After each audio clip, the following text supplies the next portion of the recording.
We'll do it live. Is this 59? Are we on 59? Can you believe it? We've done 59 book conversations. That's crazy. It sounds like it's special. And you want to know an extra something special? I decided not to put ads on until the replay, so y'all get to watch today with no ads. That's No my special ads. gift to you all. Yep. Okay, it's not popping up yet on my phone here. That's okay. Give it a second. I don't think we don't have anyone watching yet, but welcome in There we everybody to go. There we go. episode not to put ads on. Yep. Okay. If you don't mind turning down, that would be great. Welcome in everybody to episode 59 of Pick Our Brains. We are here to talk about books, book selling, book sourcing, all that fun stuff, all the different platforms. And I have a couple topics I want to bring up. Do you have any ideas of I'm topics? afraid of the topics you want to bring up. I'll be honest with everybody. No, they're good. They're good. Who's number one? Art Turner's number one again. He's usually number one. He's always either number one or two, but Well, it's he's yeah. number one in our hearts. Yes, thank you, Art Turner. We appreciate you. Rare Books USA. Everyone, go follow his YouTube channel. Check out his videos. Well, no, he does that great end of the month video where it's a literal physical geological breakdown of his books and ephemera business, but Yeah. it breaks down everything into the minutia. And if you are thinking about getting into reselling, that is a good thing to watch once a month. He does a financial breakdown of his month of book sales. It's pretty cool. I wish I had the organization. My accounting is I pile the receipts until it's tax time, and then I figure out if I made any money. Can I tell? And I won't do it if you don't want me to. Okay. Can I tell the story about me buying you a Christmas gift this year? You mean you not buying me a Christmas gift? Can I tell the story? This is very entertaining. Go ahead. Go ahead. Go ahead. It's an inner. All right. Yeah, I go ahead. don't know. I don't know how I got on this subject one day with Kent, Mm-hmm. but I said to him, I know I've always wanted him to use some sort of spreadsheet of incoming books and outgoing and tracking the numbers on a daily, because he does buy a lot. He does buy a lot. And I always wanted to get him to know what's coming in and what's going out as a business and friend. I wanted him Mm-hmm. to do it. So I told him that I was going to buy him Quicken books for Christmas. I was going to buy him Quicken books and QuickBooks. so, QuickBooks. QuickBooks. And so I went to the store one day, Staples down here in Mm-hmm. Florida, Yep. and they didn't have QuickBooks with a Q. They had QuickBooks with a K. No, they had okay, because okay, I want to know. I want to get people's in the chat's opinions. What do you use for your accounting software, your business accounting software? What do y'all use? Because I think a lot of people use QuickBooks. There's Right. TurboTax, and I So think I there's a told few them I was other. going to buy him QuickBooks with a Q, Yeah, yeah. but they only had the one with the K, and it was Staples. It's a national brand, and and I had him on speakerphone, and he Mhm. want. I mean, instead of just being a thankful friend that I was going to spend my own money to buy him something for his business, Yeah. he wanted me to take pictures of the box. He wanted to go compare it on Amazon what the reviews were. And after 12 minutes of this craziness of me trying to buy him a gift, Yeah. I just said, forget it, go buy your own Quicken books. This is still unresolved, by the way. Yeah. We still Oh have no, not it's figured. resolved. You're not No, getting it's it from not. me This anymore. is not resolved. We still There's need no to figure out resolve. how Max is going to get me my accounting software, which you were supposed to get me on January 1st so I could start doing my accounting, Oh, you now, know? now he's gonna play the victim. I wanted to use How the many software friends in that your life? everyone else, I wanted to use the software that everyone else used, and it'd be easy to find YouTube videos of, oh, this is how you import everything. And I wanted to like, okay, look at that. Art Turner uses Zero, but not for taxes. It's just his financial accounting. I file my taxes on TaxAct. Okay. Well, I thought I would be curious. We should ask more people their opinions on what they use. Right, but I Um, want to get some straight. yeah, It's been yeah. resolved. You're No, it not you're hasn't. not getting This a is gift from me. this has not been resolved. This will end Pick Our Brains when Max doesn't give me a Christmas gift. even though he's not even Christian. I No, still it want a was Christmas no, it gift. was Kent and I talk every day and we talk Yeah. about what's going on in our businesses every day, the good, the bad, and the ugly, the Clint Eastwoods every day. And the one thing I really want him to do in his business is know what's coming in, what he's spending, and what's going out, what he's making, and all that beautiful stuff, Mhm. which is 5 minutes at the end of the day. It's literally Yeah. 5 minutes at the end of the day. And I Yeah. knew he would enjoy it once he got into the habit of doing this. But that gift is not coming from me anymore because he It was would being be spoiled. fascinating to He was know. being a Yeah. spoiled child. It would be, yeah, I wanted to use the software everyone else is using, and that's, yeah, I was a little picky. Uh, I wanted, it would be fascinating to know, like in January, how much I spent and how much I made and like the numbers, even though, it's not a perfect representation of your profit, it would still be good to Now we're in know. Yeah, February. I know. Now it's too late. We're gonna have to wait till Yep, forget it. 2027. Now we got to wait till 2027. Yeah, but we have lots of great chats. Ben says hi. Hello, Kent and Max. Number two in the chat for Ben. Junkman says, don't dox him. He's geographically, oh, he has a geographically disadvantaged delay. Interesting. Huh. Wait, is he from the Antarctic, maybe? We've heard that before, though. We've had that before. I think Junkman is in California. Yeah, but no, I'm saying we've had that. Someone else, I think the person from the Philippines had that too. Oh, okay. Interesting. Yeah, I think we're all caught up on chat. So I have a couple topics for us. Okay, let's go because nobody wants to hear our Christmas gift Yeah, and stories. if you have any questions about books, book sourcing, how we sell on different platforms, anything, throw them in the chat. We're happy to answer questions. This is a Q&A show after all. Okay, so I've been meaning to bring a product that I use on my books for weeks and months and months and months, and people on Whatnot have asked me, people on YouTube, and I never have it handy. So this is the leather. So if Mhm. you have a dry leather binding, Hold it there. Hold it. Just hold it for 5 seconds. Just let everybody see it. it is Antique Picard. Picard leather dressing. Okay, you Yep, got it. yep. Yes.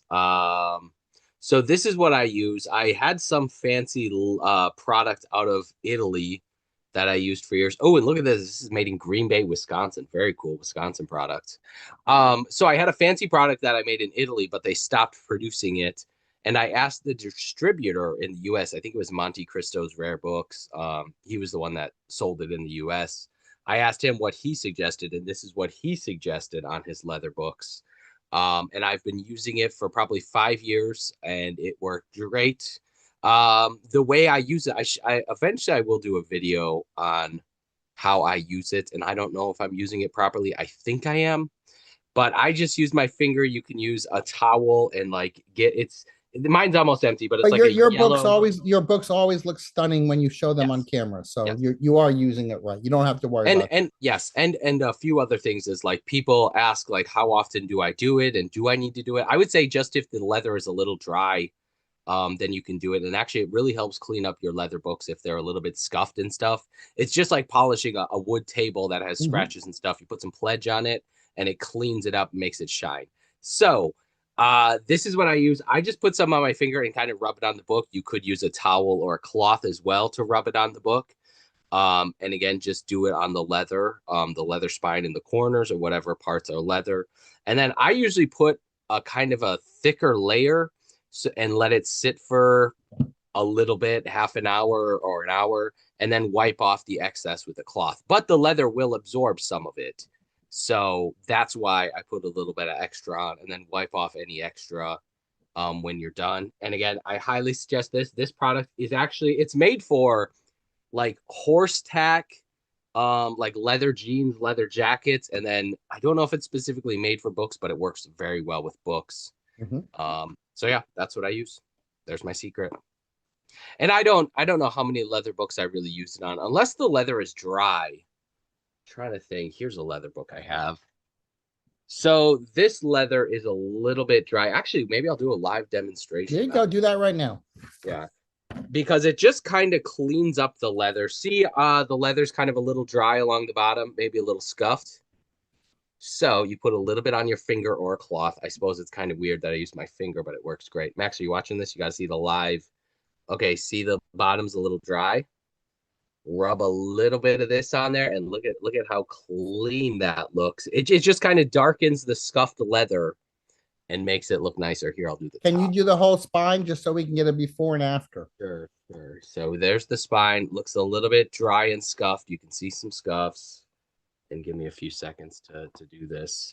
And yeah, I've been using this product for probably 4 or 5 years now, and it's actually really cheap. I think it's like $15 for the whole thing.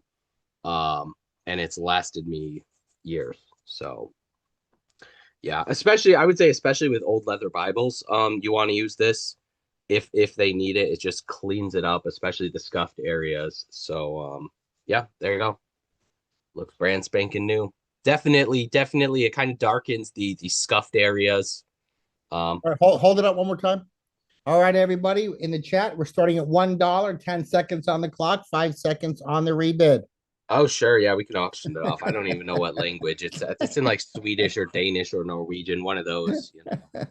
You got So some questions, Ken. You got some questions. okay. Have you guys met in Ben? Nope, we've never met in Never. person. I've been meaning to go to Florida and go on vacation and meet Max, but I don't get out much. It will So happen this year, though. I think it will happen this year. yeah, for sure. Art says it's more of a beginner question, but a good refresh. What are some of the top ways to learn how to source books to sell? Well, there you go. Probably join Paper Gold. You can certainly ask me and Max the different ways we source. Me and Max source way very differently. Mm. Um, Mhm. yeah. What do you think are the top like 5 or 6 All right. ways Well, for or me, places to get books? for me, Yeah. it's estate sales, garage sales. Okay. It's also having that business card and making the connections with the estate sale companies, Yep. making the connections with the clean out companies. Yep. The estate sale Mhm. companies. Yep. Yeah. Ken makes a great point. Kent and I are completely polar opposite in how, not how we sell our books, but how we source our books. hmm And so I say flea markets, estate sale companies, garage sales, library sales, Yeah. um, next door ad online, free next door ad, any way you can advertise that you buy books or you do free book pickups, anything you can do to get your name out there is going to get you, is always going to get you books. The name of the game is to get the books before somebody else does, no matter what it is. It is a hustle. It is a lot of work. It is a lot of work. Sometimes you drive to get books and they're not very good books. Sometimes you go to get books that you don't expect a lot from, and there's 5 magical beauties in there. That is Yeah. the best way. Now, I know that Art Turner is a cherry picker. hmm So he's going 1, 2, 3, 4 books at a time to grow his inventory. And my only advice to him would be that he look this year very strongly to find a very large bulk deal. Because when you make those bulk deals, that's when you make the most money in this business. Yep. And I know he goes to estate sales, but Mhm. cherry picks. And again, if he could have the opportunity to buy all the books before an estate sale. Yeah. A couple of the ways I also source, I like to go to antique stores and bookstores, though a lot of times the prices are going to be too high, so I can't Mhm. really buy much there. You can try to build relationships, like you said, with estate sale Yeah. people, the people running estate sales. I would also say thrift stores and libraries. If you can Yeah. get working with thrift stores and libraries, those Yeah. could be some Backroom access. You yeah, definitely backroom want access. backroom Yep, access. yep. And then actually, my main source of antique books is eBay. I buy a lot on eBay. I do a little bit on Live Auctioneer, but it's so difficult dealing with buying lots, arranging the shipping. You don't know what the Right. shipping is. They have a 30, 25, or 30% buyer's premium. So that's a tough way, but definitely an option for Right. And sourcing. I mean, I want to talk a little bit about that because people may not understand that. I mean, when you're buying from eBay, you are, for lack of a better term, making lower offers on books that may have a best offer. Yeah, yeah. I'm usually making offers, Mhm. and lowballing offers Yeah. and offending plenty of people, but a lot, Would half you? of them. Yeah. Some sellers will take a 50% offer Mhm. on a $100 book. And I think one of the things that I look for is if I'm going to a seller's other items and they're like clearly just a rare book dealer, they're probably not going to be very Right. flexible. But if they're Joe Schmo that is selling glassware and clothing and electronics Yeah. and books, that's where I find the people will be more That's a flexible. good little. That's a good little hack, Ken. That's a Yep. good little hack to look for those. To look for those everything sellers who have books in their store, but not may not be a specific bookseller. Yeah. Yep. Absolutely. That's when they're going to be more flexible because they just want to move books. Mhm. And it also makes a difference if they've been listed forever or not. But yeah, eBay's been a great Right. source. That's where But probably but 75% of my inventory has yeah. come from. You give us a hypothetical of offering $50 for $100 price book. So if you get it for 50, what is the range normally? I don't want to I don't care about the outlier here, Mhm. but what is the normal range of a profit margin once you're buying a book for 50? Because this is the complete opposite of what I Yeah. do. Yeah. It varies. If it's like an Alice in Wonderland, I'll keep my profit margin pretty slim. But like just the general day-to-day books, I need to double, triple, quadruple my money. Obviously want to make as much profit as humanly possible, but there are some instances where I'm sourcing like high sell-through rate titles that I know are going to excite people. Mhm. I just bought this is a little behind the scenes. My big antique book sale next Tuesday, which you have a big one this Wednesday This of one's like extra special rare books on whatnot. Mhm. I bought a 2 volume set of the memoirs of General Grant with a nice leather binding, and I think I paid a little over 200 for that. I expect it to bring 300 or 400. It could do better, but that one that is not. I'm not going to have a crazy huge profit margin on, but I know it's going to bring in. There's going to be a lot of people interested in that. And so for Whether me, if I was going to sell that same set that Kent is talking about, for me, it would have to come from a consigner or I would have to find it at an estate sale. So that's two different ways that we do to sell books Mhm. Yep, or absolutely. source books. Yeah. Yep. Yeah, we're you and I are a very good dichotomy at different ways to run this business. Yeah.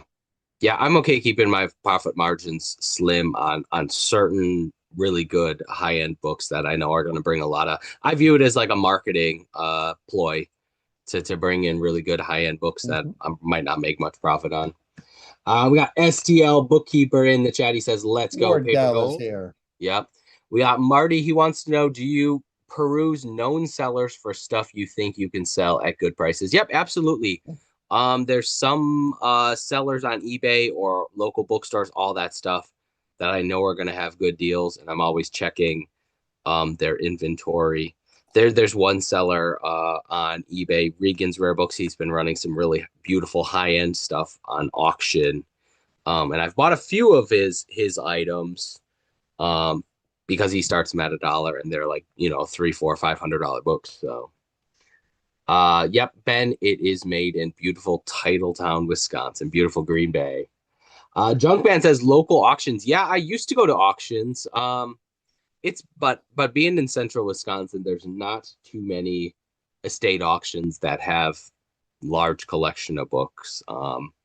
I don't think we quite have the people with the extra money to spend on books in central Wisconsin and the collectors. Most of the publishing was done in Boston, Philadelphia, New York. So that's where a lot of the books and book collectors. But you have spoken to me that this coming spring you'll probably start hitting garage sales. Yeah, I do want to start going to garage sales this spring every weekend.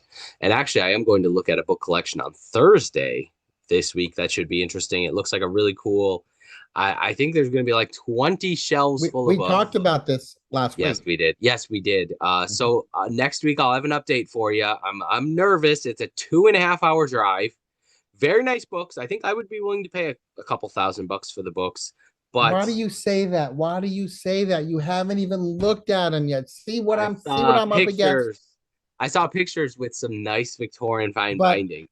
do you remember what we talked about with the crowd last week about this? Yeah, there's there's an issue with these yeah, books. yeah. I remember. That's the hang up is I Okay. may have to walk away from this whole collection because the books the I talked to two sisters that are involved, and they both mentioned that the books smell musty. So if it's bad enough for them to mention it, it's probably pretty bad. He will still buy them, folks. I'm calling it now. He will still No, buy no, them, and I'm ready to. he will overpay. I'm calling it now. Hey, I showed you those Victorian fine bindings. I gotta own those. Gotta buy those. I don't care if they stink. But yeah, that'll be interesting. Rare Books USA says, Kent, you should go fly to Max. Then Max gives you an in-person masterclass on how to source books the Florida way. Yeah. Max is like he just has estate sale people dropping off like beautiful books for him. Um, and yeah, libraries, all kinds of stuff Yeah, but that people. that's all about the business card. It's Yeah. got nothing to do with anything special I do, except I am persistent. When I give a company my business card, I will call them back 3 days later. I will call them back a week later. I will be a little persistent until they give me an opportunity at least one time to do business with them. Yeah. I don't let go. I do have connections with a couple of estate sale companies, but like the one he does let me know every time they have uh books, especially antique books, but it's not too often. All right, we got a question from STL Bookkeepers as what numbers do you actually watch daily or weekly to know your book business is healthy? Interesting. Well, I will say my eBay number is dropping. It's down 90 some percent since I kind of cut back on eBay auctions. My whatnot number, I am checking my weekly sales total. And then I mean obviously profit margin does matter. I know Max is just like you got to hit your daily goal Mhm. of $100 a day or $200 a day or whatever. But obviously your profit margin does matter as well. If you're um, pay a couple thousand for a book collection, you need to make sure you're selling five, six, $7,000 worth of stuff. What about Mhm. you, Max? Are there any Yeah, no, numbers in your business? mine hasn't changed. It's always about my daily goal. Yeah. Uh, that's the gross number too. It's the gross number, Hmm. but that's the number that I pay attention to. So I look at my eBay number gross. I look at my whatnot number gross because I'm doing it 7 days a week, and I look at my Amazon and if I sell something on Instagram. So you know, to me, if you have a goal number and you come close to hitting it or you hit it every day or consistently for 365 days a year, Hmm. then you know you're doing what good business. Do I know my total eBay number so far this year? No, but I can click a button, find out, just like I can click a button, find out my whatnot numbers. But I think Kent and I can tell you safely on whatnot we both do, you know, 1,000, little bit more, 1,000 a day each. um so we know if our goal number is 1,500 or 2,000 and you're doing 1,000 on whatnot, and so all I need to do is 500 or 600 on eBay that day, and I'm going to hit my goal number. My goal number is more of a range. It used to be $1,000 a day, but now it's 1,500 to 2,000. So as long as I'm within the 1,500 to 2,000 gross, I know where I need to be in my business. Yep. We got a couple questions, and then I have another topic to bring up too if we run out of questions. STL Bookkeeper, this is a very important topic. He says, did you see any spikes in sales this weekend from Mr. Beast being live on whatnot? How was it? That was insane. Why don't you talk about that real quick? Well, Mr. Beast did giveaways on whatnot on Super Bowl day yesterday at noon, starting at noon. Mhm. He gave away $1 million worth of stuff. He gave away like Rolexes and rare Pokemon cards. He gave off an original Bob Ross painting. He gave away a Lamborghini and a Tesla. Absolutely insane. I think he topped out at about 570,000 live viewers. Whereas I think I think the record for like a legitimate whatnot seller, like just a regular whatnot seller was like 10,000. Mhm. And then I think he had all kinds of cool people. He had Gary V there. He had Logan Paul. He had some other celebrities. He had some famous football players. It was crazy. Um, and it actually survived. Like there was some glitches with people not being able to enter the giveaway, but Whatnot isn't used to having over 500,000 people Right. watch the And stream. and thankfully they did call me yesterday. They said the Lamborghini's coming on Thursday. Okay, perfect. Yeah. No, it was amazing to watch. And I think Whatnot's really innovative with coming up with ideas like that. To have 500,000 people watching a Whatnot stream is just insane. Like we're happy with our like 40 people watching or something. Some of the like watch people and electronic people, they hit 1,000 to 2,000. But Oh, the yeah, watch people definitely do. Yeah, the watch yeah, people. but 500,000, that's just absolutely insane. So yeah, very cool that he did that. I don't know if I noticed any bump. I did a sale Sunday morning before Mr. Beast. Max actually was doing his sale during Mr. Beast. That was probably wasn't a great idea, but Yeah, we had a good you show. survived. Yeah, you survived. Yeah, very I did see yesterday, the Saturday and Sunday, there was definitely an influx of new followers. okay. Good. So I did know, I don't know if that came from Mr. Beast or not, but I think the Mr. Beast attention did send waves outside of the Mr. Beast world, and more people probably did join Whatnot over the weekend than they've ever seen before. Yeah, for sure.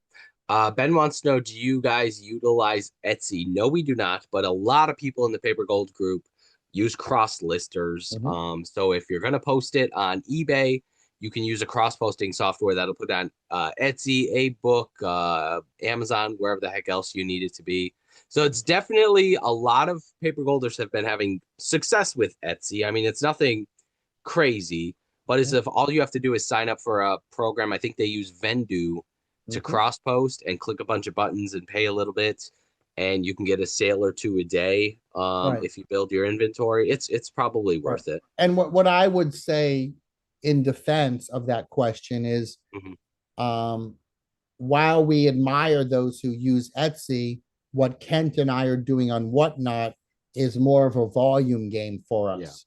yeah. So if someone said to me, "Hey, you should do Etsy and maybe you can sell 5 more books a day," it just doesn't move the needle for me because of the amount of books I'm selling on Whatnot each day.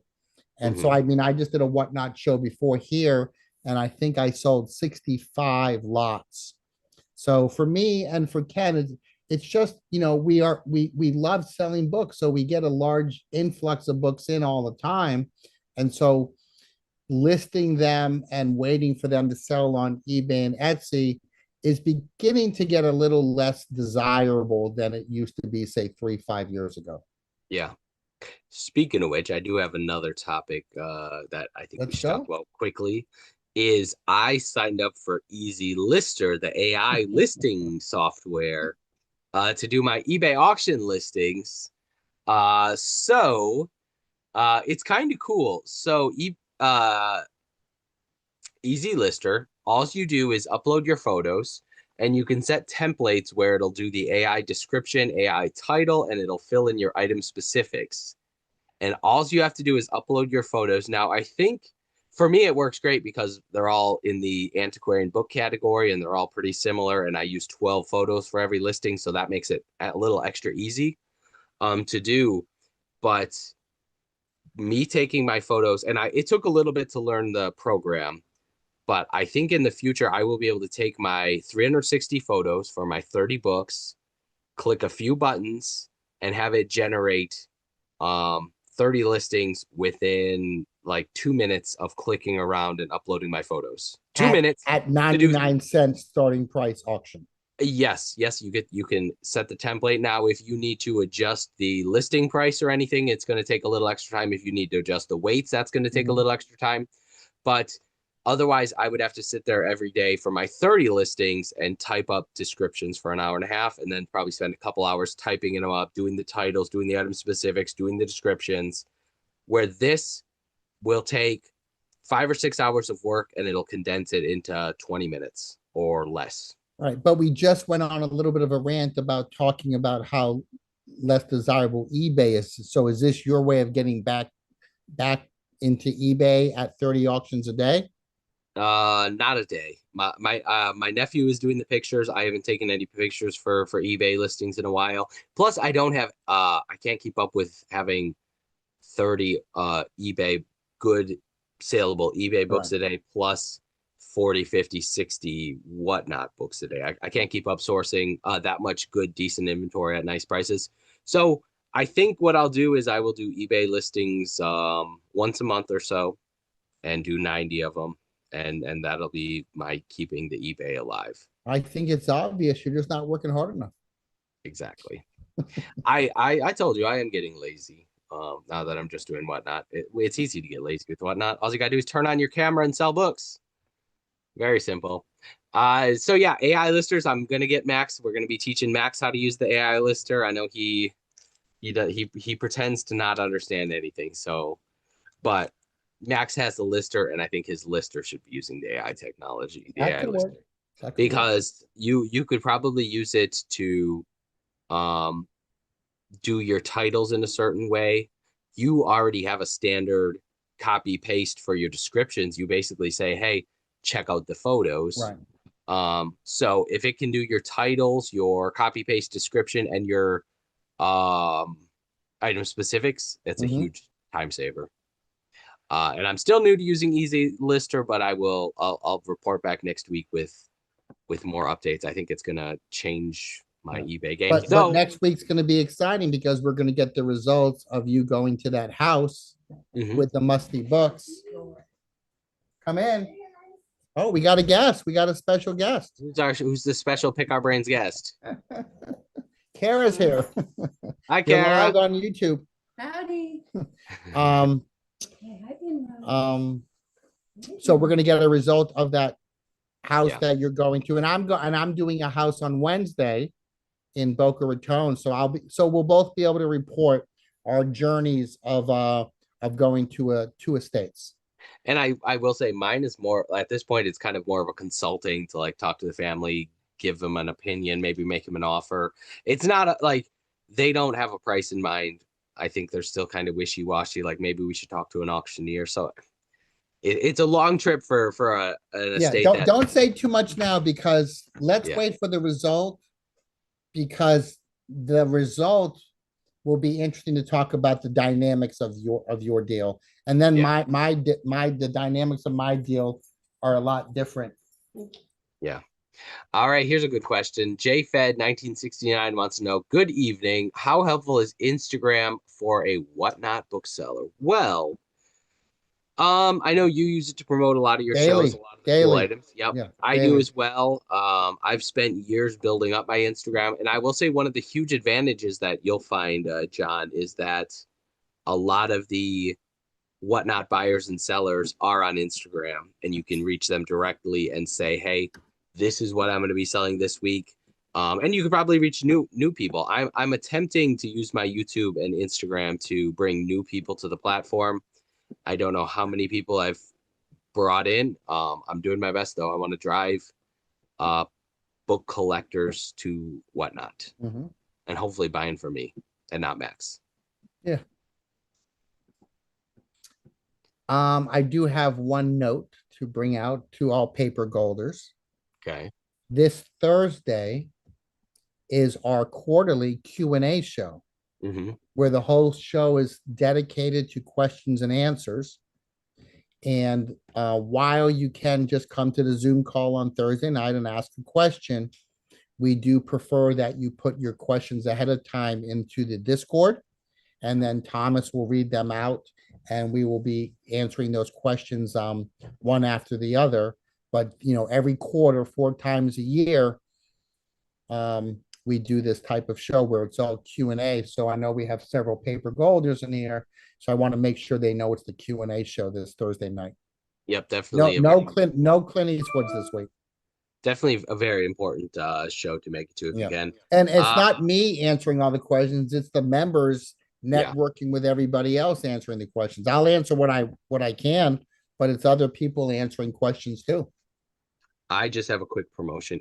Well, two of them, and then we should probably talk quickly about your big show coming up Yep, yeah, we can Tuesday. do that. And I don't see any more questions in the chat. If you have any more questions, feel free to throw them out there. So I'm doing a big best of the best rare book sale next Tuesday. Right now I think I have 50 items loaded, like mostly like $50 to $300 books. And also I started a YouTube membership program here on this YouTube channel. We're up to 16 members max. 16 members. It's $4.99 a month. And you get access. $499 a month. Yes, $499 a month. It's a really, really good deal. No, $4.99 a month. And you get access to a lot of my new arrivals at like the best price I could possibly do. I posted 2 videos this week. I'm gonna try to keep up with 1 a week. And it's gonna be all my freshest inventory at the best prices, like literally break even price. And, Maybe those making a few people will have a dollars. shot to get the books before they hit eBay or whatnot. And usually I sell at least half of the books that I offer up for sale Mhm. every time I do one of these videos. So I just wanted to promote that. $4.99 a month if you want to subscribe, or if you just want to support me and you don't care about the deals, I would appreciate that. Don't just support them. Don't do that, folks. Don't just support Pokemon them. Max. Don't I fit. need to get. I'm making $1.50 a I day. I know want to make it he needs $2 a Quicken day. Books. Everybody support him. He needs Quicken Quick Books. books, not Quick quick. Books. I don't want to knock off Quicken Books where the Temu. I don't want Temu accounting service. Okay, you have a huge sale coming up Wednesday night. Do you want to show us? I'll show you 1 or 2 books real quick. Okay. What's that? Oh, Aesop Fables. Wow. That's an early one. What is it? Is it And this one 1860s, is not even 1870s? pre-listed.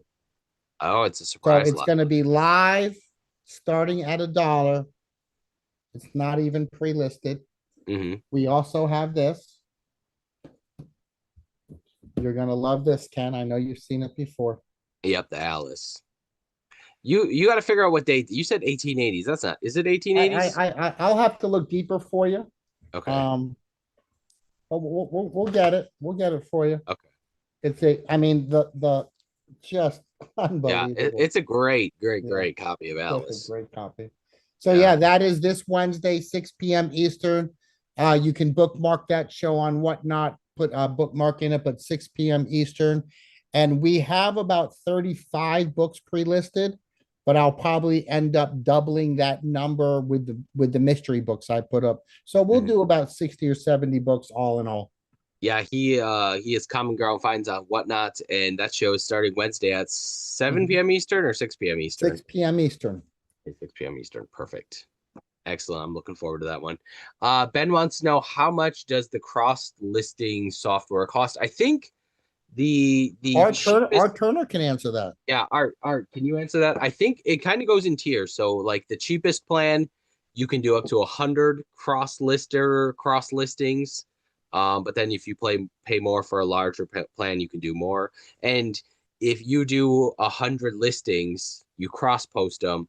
I don't think the next month, I think you can downgrade your software to the plan that you need, just how many listings you're going to do that month specifically. So let's see if our attorney gets back. Otherwise, I don't see any questions. We can wrap things up here. I can go to dinner early, huh? Yeah. I'm not sure. I want to plan a book buying trip to the Twin Cities. So I don't know if I'm gonna do it next Monday, but one of the next couple weeks here, we'll be missing. And then spring arrives. Spring will be arriving soon. Yep, absolutely. Oh wait, Rare Book says Vendu is like $80. What? I thought is it $80? I hope that's not a month. No, I thought you paid like Easy Lister is 15 cents a listing. No, but how much? Yeah, he's right. Vendu. I thought they $70 a month. Oh yeah, $70 a month to cross post 1,000 listings. So like if Max wanted to cross post all 15,000 of his items, it would be very expensive. But it varies. The Vendu monthly plans vary from $9 a month to $15 a month. I think I was doing the $9 a month, and that got you up to like 50 or 100 right. items. So you can get cheap plans if you have a small eBay page and get your Sure. stuff cross posted. And like max, if you wanted to move over 1,000 listings a month, you could pay $70, cross post them, and then downgrade your plan to the cheapest one to keep the cross posting stuff going. All right, I think that's it. Another amazing right. show. And next week we'll have Mr. Beast on talking about his foray into whatnot, and we'll talk about both of the private estates we're going to, and that will be a great conversation. So we already have the title for next week. Plus, we will have a wrap up of your big sale, your jaw dropper sale.